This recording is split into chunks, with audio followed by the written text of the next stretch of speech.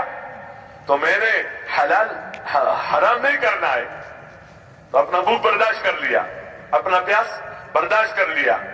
تو اب جب آئندہ اس پر کوئی کام آئے گا تو یہ بھوک کی وجہ سے حرام نہیں کمائے گا, پیاس کی وجہ سے, بھوک کی وجہ سے, یا اپنے بیوی اور بچوں کی وجہ سے حرام کام نہیں کرے گا. اس کا تقویٰ ہے. جس کو چھوڑنا آ گیا اللہ کے لیے وہی لگے گا اللہ کے لیے, کیونکہ لگنے کو دل کرتا ہے. لگنے کو کیا ہے, چھوڑنے کو دل نہیں کرتا. دکان میں بیٹھنے کو دل کرتا ہے, چھوڑنے کو دل نہیں کرتا. ذکر کرنے کو دل نہیں کرتا, اس میں لگنا پڑتا ہے. اس میں کیا ہے, نماز پڑھنے کو ابتدائی طور پر پھر اس میں دل نہیں کرتا. تو جب بندہ اس طرح اپنے آپ کو عادی بنا دیتا ہے, کہتے چھوڑو, ادھر آ جاؤ. زکات میں کیا کہا جاتا ہے کہ جو تمہارے پاس ہے اس میں 40واں حصہ تمہارا نہیں ہے. کیا ہے؟ کمایا تم نے, پیسہ خرچ کر دیا تم نے, جو بھی کیا کیا, لیکن اس میں یہ 40واں یہ یتیموں کا ہے, یہ مسکینوں کا ہے, یہ بیواؤں کا ہے, یہ فقیروں کا ہے, یہ محتاجوں کا ہے. اور یہ اس طرح ہے کہ گویا جیسے اس کا پیسہ تمہارا پاس ہے. اس لیے جب اس کا پیسہ تمہارے پاس ہے تو تم اس کا انتظار نہ کرو کہ تمہارے پاس آئے گا کہ مجھے دے دو, مجھے کیا کر, مجھے دے دو. نہیں, تمہارا کام یہ اس تک پہنچا دو. اس تک کیا ہے؟ اس کا حق ہے, پہنچا دو. اب بظاہر جو یہ دے رہا ہے, اپنا پیسہ دے رہا ہے, اللہ سے کہا رہا ہے کہ تمہارا کام کیا ہے؟ دینا ہے, لینا نہیں ہے. ہاں, اس دینے پر جب تم دو گے تو اللہ تمہارے مال کی حفاظت کرے گا, اللہ پاک تمہارے مال میں برکت دے گا. ہر جگہ یہ احکامات ہیں اور یہ سب کے لیے متفق علیہ طور پر کہ دیکھو ان چیزوں میں اپنے زندگی کو بناؤ. تو اس کے ساتھ اللہ تعالیٰ کی مدد ہے. اللہ ہم سب کو توفیق دے. بہرحال میں آخری بات عرض کرنا چاہ رہا تھا کہ یہ اپنے کام ہیں, اس کو تو ہر حال میں باقی رکھنا. یہ ایک صحت ہے, یہ ایک غذا ہے کہ اپنے عبادات کو اور اپنے معاملات اور اس کو بگاڑے نہیں. لیکن اس کے ساتھ کام کیا ہے؟ کام یہ ہے کہ دوسروں تک پہنچا دینا تمہاری ذمہ داری ہے اور یہ اللہ کے دین کی مدد ہے. تو اگر تم اللہ کے دین کی مدد کرو گے تو اللہ تمہاری مدد کرے گا. یہ کتنا اطمینان دیا. وجہ یہ ہے کہ جس کے سامنے تم آؤ گے اس کے پہنچانے میں, وہ تمہارے سے زیادہ مالدار ہوں گے, ان کا ملک تمہارے ملک سے بڑا ہوگا, ان کے پاس اسلحہ تمہارے سے زیادہ ہوگا, ان کی اکثریت ہوگی اور تمہاری اقلیت ہوگی, ان کے پاس دنیا کی چیزیں زیادہ ہوں گی, ان کے پاس سب کچھ ہوگا, لیکن یہ نہیں ہوگا جو تم دینے جا رہے ہو. اور اس کو وہ کچھ سمجھے گے بھی نہیں کہ کیا چیز ہے, حالانکہ یہ بنیاد ہے. اچھا, اور تمہارے پاس اس کے پہنچانے میں مال نہیں ہوگا. مالداروں کے پاس جانے کے لیے تمہارے پاس مال نہیں ہوگا. جان مکلف ہے, مال جتنا بھی کر سکتے ہو کرو. ان کے پاس, تمہارے پاس حکومت نہیں ہوگی, تمہارے پاس فوج نہیں ہوگا. فوج والوں کے سامنے جا رہے ہو بغیر فوج کے, جتنا چاہیے ظاہری سبب کے اعتبار سے. ملک والوں کے پاس جا رہے ہو بغیر ملک کے, مال والوں کے پاس جا رہے ہو بغیر مال کے. تو مال ان کے پاس, ملک ان کے پاس, اکثریت ان کے پاس اور ظاہری اسباب ان کے پاس. جو غلبہ کہیں تمہارے پاس نہیں ہے تو تمہارے پاس پھر کیا ہوگا؟ تو بتائے کہ تمہارے ساتھ میں ہوں. کیا ہوں؟ آج اللہ ہمیں توفیق دے. دیکھو ہم اس کا انکار نہیں کرتے, لیکن اس کا استحضار نہیں ہے ہمارا کہ کسی عمل سے اللہ کا ساتھ ہو جانا. اگر اس کا استحضار ہوتا تو یہ استحضار بھی ہوتا کہ ایسا کام نہ کروں کہ ملک ہاتھ میں آ جائے, مال ہاتھ میں آ جائے, اکثریت ہاتھ میں آ جائے اور اللہ دور ہو جائے تو میں نے کیا کما لیا.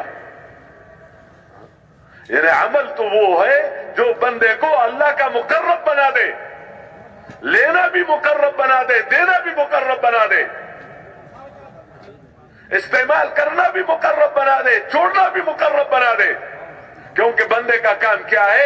بندے کا کام یہ ہے کہ اپنے معبود کا قرب تلاش کرو, اور وہ قرب عمل کے ذریعے سے تلاش کرو.